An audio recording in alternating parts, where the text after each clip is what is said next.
Namaskaram. Welcome to the new episode of Nritya Saparya. In today's episode, we are going to discuss about another classical dance form of India, that is Kshatriya, which hails from Assam. Let's learn more about Kshatriya.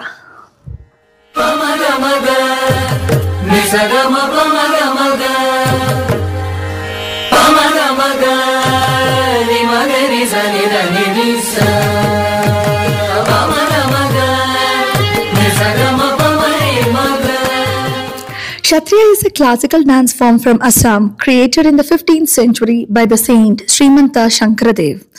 Originally performed by the male monks in monasteries as a devotional act, it has since evolved into a vibrant art form. The dance is characterized by graceful movements, intricate footwork, and expressive gestures, often depicting stories from the Hindu mythology, particularly the life of Lord Krishna.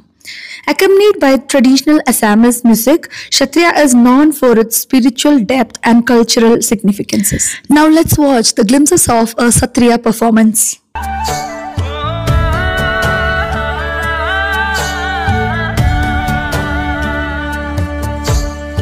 Aire binoni bukute khundiyai স্বাধীন দেশৰ হৈ পৰাধীন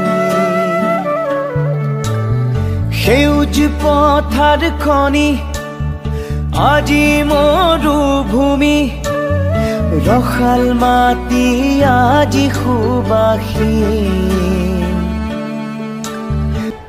ৰাঙলিতে যতে উতিল বহু সপোন আশা ত্যাগৰে কত জীৱনী বুৰঞ্জীৰে ভাষা